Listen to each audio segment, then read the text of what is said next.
नमस्कार.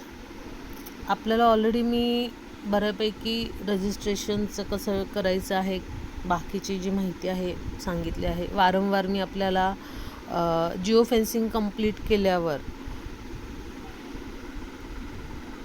Please update cropping सिस्टीमबद्दल पण बऱ्याच वेळेस माहिती दिलेली आहे, इत्थंभूत माहिती दिलेली आहे, कसं कुठे जायचं आहे त्याबद्दल. तरी अजून बऱ्याच जणांकडून चुका होतात आहे किंवा गोंधळून जात आहे, तर त्यांच्यासाठी हा व्हिडिओ आहे. बघा, आता हे जर नेक्स्ट केलं आपण तर इथे प्लीज अपडेट क्रॉपिंग सिस्टीम असा पॉपअप मेसेज येतो आहे. त्यावेळेला तुम्ही बॅक जायचं आहे. बॅक गेल्यावर फक्त माय प्रोफाईलच्या इथे जो 5वा मुद्दा आहे आपला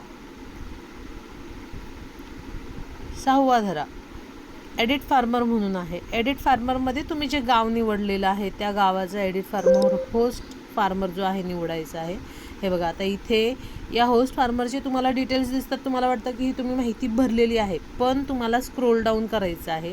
स्क्रोल डाऊन केल्यावर तुमच्या लक्षात येईल की काहीतरी आपली माहिती राहिलेली आहे. आता इथे हे सगळं प्लॉट FFS प्लॉट डिटेल्स इथे आलेले आहेत. ठीक आहे, हा आला आता कंट्रोल प्लॉटचा डिटेल.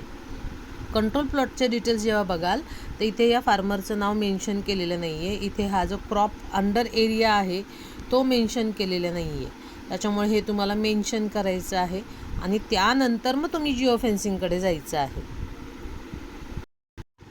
हे बघा, आता इथे मी फार्मर नेम टाकलेले. फार्मर होस्ट फार्मरच हा कंट्रोल प्लॉटचा फार्मर असू शकतो किंवा त्या व्यतिरिक्त दुसरा असू शकतो. तर आता हे मी जर अपडेट केलं, इथे हा अपडेट झाला आहे. पुन्हा तुम्हाला खरीप सीझन निवडायचं आहे आणि मग आता हे जिओ फेन्स कंप्लीटेड झालेलं आहे, तिथे जायचं आहे.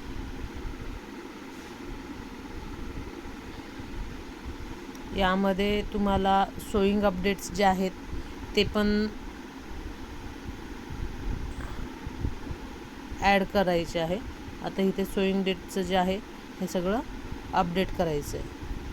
ठीक आहे, हे अपडेट केल्यानंतर मग तुम्हाला पुढे तो प्लॉट घ्यायचा आहे.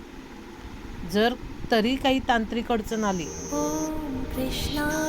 तर तुम्ही मला असा स्क्रीन रेकॉर्डिंग करून पाठवा आणि तो स्क्रीन रेकॉर्डिंग पाठवल्यानंतर मी तो IT टीमला पाठवते. मग त्यानंतर जी अडचण आहे त्यांना सांगू, त्याप्रमाणे ती सोडवण्यात येईल. ठीक आहे.